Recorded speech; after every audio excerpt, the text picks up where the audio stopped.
Hello and welcome to today's LOL Esports Round Up. We're going to cover a lot of news. The last few days, there hasn't been a lot going on, but in the last day, quite a few teams made their moves official, so we have things to talk about. We have, 8 teams on here, and I usually wait for 3, so that just kind of goes to show you how the last 24 hours have went. First and foremost, we have Top Esports. They have signed Cream, formerly from OMG.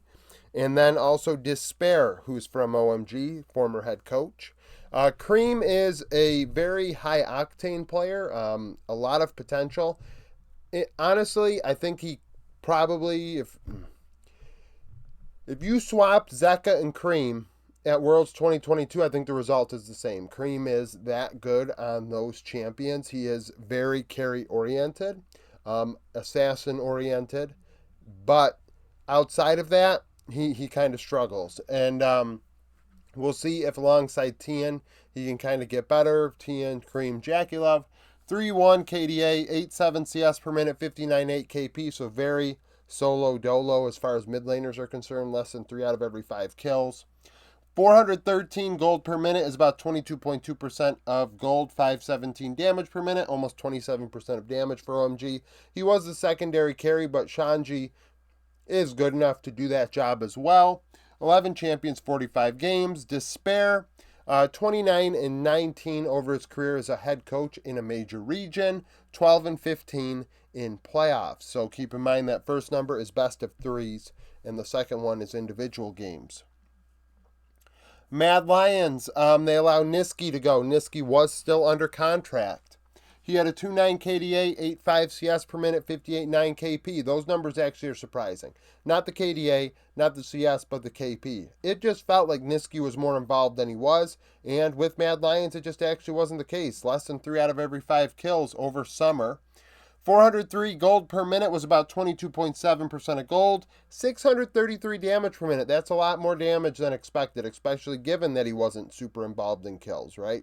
So he found ways to deal damage despite the kill not actually coming to fruition.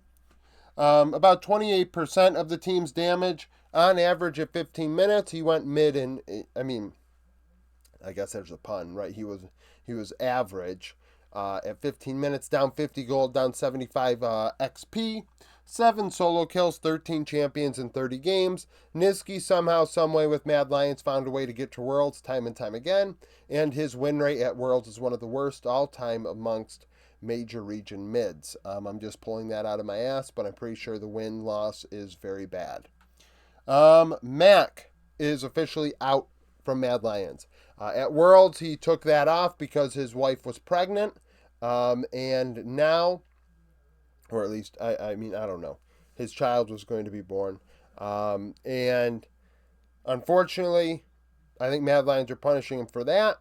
I think Mad Lions trying to completely rip the rug out from underneath their team is wild to me. He, honestly, outside of G2, Mad Lions probably have been the best team in EU in the LEC for the last 3 years. 4 years, actually, you count 2020. It's actually very disappointing. I understand Mad Lions have struggled internationally, but they've also had a couple really deep runs internationally as well. 79-56 in LEC, 50-48 in playoffs in regional finals, 26-34 internationally. Mac is one of the best coaches in the LEC, and he's going to continue to do that wherever he goes. Shopify Rebellion have announced their roster. So they had the old TSM roster. They kept Boogie and Insanity, and then filled the other 3 slots. Fake God joins.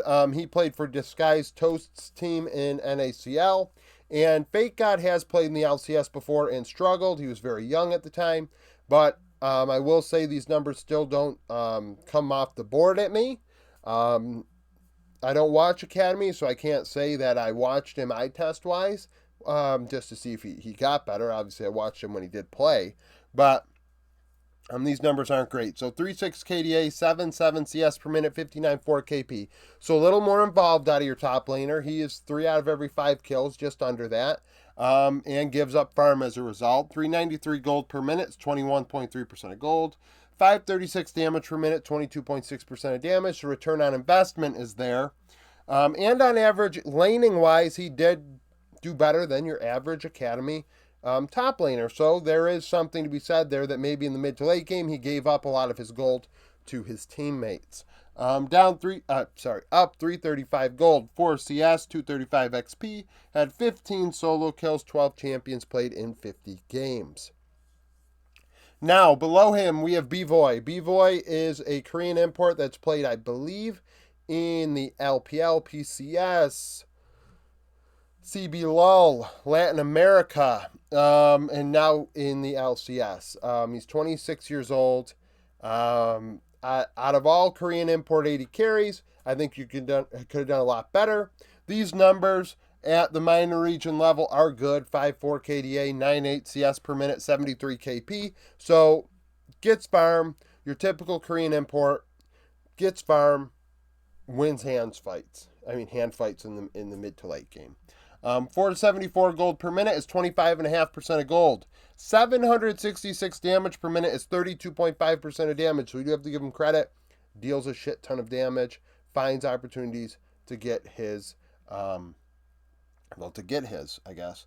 Up 235 gold, 3 CS, 50 XP, 3 solo kills, 8 champions in 33 games. So there's a little bit of synergy there. Boogie and Bvoy. Korean comms. Zazel, longtime Academy player, former coach now, I guess. Played for Cloud9 many years ago. 5.5 KDA, 80 KP with Disguised Toast's Academy team. So very good, very involved. You have to wonder if his veteranacy, that's not even how you say it. His experience. I hate that word anyways. I don't even know why I tried to use it.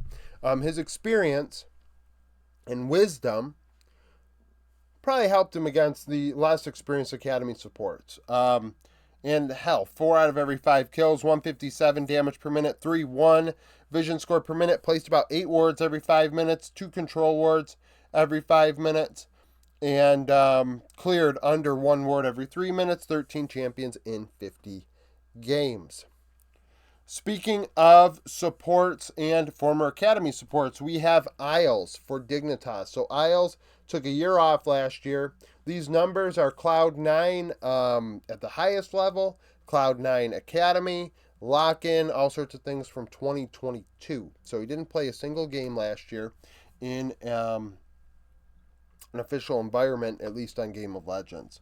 So 3.8 KDA, 63.8 KP. So very, I don't even know how to put it, not with the team. They did not fight around him, let's put it that way. Under 2 out of every 3 kills. That's the opposite of Zazel when it comes to being involved. 185 damage per minute, 261 vision score per minute, placed about 7 wards every 5 minutes, a control ward every 3 minutes, and cleared 1 ward every 3 minutes. So the return on investment there, all the way back then, more cleared wards than control wards. That's nice to see. Now that becoming an even bigger thing to monitor as players may waste gold. 12 champions in 51 games. He'll be alongside Tomo with Dignitas as their roster is announced. I think, Rich, XU, Dove, Tomo, and Isles. Their coach was announced, Zero. He was the coach of Victory 5 in 2022. That roster was good at times. He went 32-16 and 8-10 in the playoffs. So that team left a lot to be desired, but at the same time, that was his first coaching gig at the highest level as well. NRG, another support. Huhi played for Golden Guardians last year. Had a 3.1 KDA, 66.6 KP with Golden Guardians in summer and Worlds, playoffs, the whole 9. So that's 2 out of every 3 kills. Actually, no. He didn't go to Worlds, right? Worlds qualifying series. 154 damage per minute. 343 vision score per minute is very, very good. 8 wards every 5 minutes, 2 control wards every 5 minutes, and cleared 2 control wards every 5 minutes. So the return on investment, almost there. 12 champions, 34 games. He has a wide champion pool, reunited with FBI, because I believe FBI is NRG's 80 carry going forward. I don't recall if I think his contract wasn't up. So reunited after being with the 100 Thieves together in Golden Guardians for many years. Excel have signed a rookie mid, Jackies. Jackies is a Czech mid laner. Very good stats at the academy level, ERL level, dominant, aggressive. I mean, I don't know if he was older than my prospect video or if I just completely missed him. It's one or the other. 4-3 KDA, 9-1 CS per minute, 65-9 KP. So involved, gets gold. Mechanically very good. Gets gold. 477 gold per minute, over 24% of the team's gold. So he was pretty much the carry for his team. When a mid laner gets over 24% of gold, he is the carry, unless the top laner is a true glorified support. 808 damage per minute is 32% of damage, so he found a way to deal damage as well.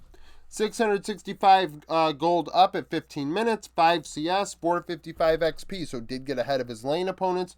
24 solo kills in 29 games, 12 champions played. So the solo kill per game ratio is Eminez-like, honestly, at ERL level. Dominant performance, earned an opportunity, and Excel are going to give it to him. Now, I know some people are upset that he is going to Excel, but let's be honest, there aren't many spots available to begin with. BLG, Tabe is allowed to leave. So this was interesting. Tabe was not resigned. I do wonder, honestly, with the night rumors, as far as BLG are concerned, and himself when it comes to being a tough player to coach, I wonder how many coaches are going to even want to coach him. So Tabe, 80-32 at the LPL level. That's in best of threes. That's with RNG and BLG. 48-45 in playoffs in regionals, and then internationally, individual games. He is 79-35. That win rate has to be like right alongside Coma, is like up there. That's a crazy win rate. He is definitely going to be one of the highest sought after coaches as teams try and fill out their staffs. KDF, so Kwangdong Freecs have signed Cuz to be their jungler in between Dudu and Bulldog, Taeun and Andal, the bot lane. So Cuz had a 5-4 KDA, 5-7 CS per minute, 72-3 KP. He was excellent for KT. Probably a little underrated by me, to be honest with you, but at the same time, I do think if out of KT's roster, he was the weakest link. But he has done a great job, and I think with the Freaks, he'll be fine. 350 gold per minute, 18% of gold, 300 damage per minute, 14.4 damage. On average, up 80 gold, 3 CS, 150 XP. This is LCK as well as Worlds. We have to keep that in mind. 1 solo kill, 11 champions played in 69 games. So, who knows? He may be the oldest player on KDF. That's actually wild if you really think about it. KDF last year was the team that I really thought from spring to summer was going to take a step forward, and they simply did not. The support role having a lot to do with that. So we'll see if that happens now. And then lastly, Team Heretics. So they've announced their roster. They're going to keep Yankos and Flacked, and then brought back 2 other former G2 players, and then Kaiser. So Wonder is playing in top lane. These stats are from LEC Winter and then the season finals because the samples might as well put them together with Fnatic last year. 2-2 KDA, 7-7 CS per minute, 47-1 KP. He struggled a lot in Winter. And then in season finals, he went 7-7 and looked fine. A lot of people cite his final series or final couple series as like real eye-openers, but then also you have to count the other games where it wasn't the case. But neither here nor there. He's solid, very good weak side player, one of the best tops in the LEC. Heretics immediately become a team that I expect to be at Worlds and be an MSI contender. 367 gold per minute is 20.5% of gold, 439 damage per minute, 18% of damage. On average, he was down 485 gold, 1 CS, 370 XP at 15 minutes. 3 solo kills, 10 champions played in 23 games. In mid lane, Perks. So Perks' numbers, he left a lot to be desired with Vitality. I think Vitality was a tire fire. They had an ego issue out of 4 of the 5 players. Photon, I don't think, had an ego issue, but who knows? Maybe he did. 3-3 KDA, 8-7 CS per minute, 64-1 KP. So a little more involved than, say, Niski, who would be a direct comparison in the same region, and more CS. So that's nice to see. 407 gold per minute is 22.2%. 630 damage per minute, 27.2%. So very similar to Niski in that regard. On average, down 10 gold, up 3 CS, down 55 XP. 10 solo kills, 19 champions in 43 games. This is going to be an older team.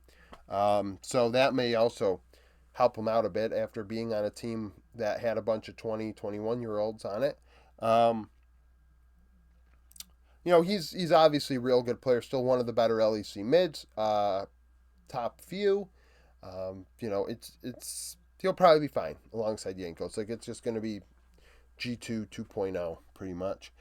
Kaiser, so also with Vitality last year, 3-6 KDA, 71-7 KP, 171 damage per minute. Kaiser is a player that always leaves a lot to be desired for me. I always think he's going to just be very good because he used to be really, really good and highly, my nose keeps itching, highly thought of. But sometimes he just ints his face off, and with Vitality, he would do that from time to time. 277 vision score per minute, would place about 8 wards every 5 minutes, control ward every 5, 1 control ward every 3 minutes. Cleared under 3 wards every 10 minutes, so he wasn't clearing a ton of wards, and you'd think he would alongside Upset and Carzzy, but not the case. 16 champions in 43 games, so, he's the non-G2 player on this Heretics squad. That was a mouthful. That was a long video. Thank you for watching. If you liked the video, like it, subscribe to the channel for daily League of Legends content. Follow me on Twitter, join the Discord, become a YouTube supporter, and I hope to see you again tomorrow.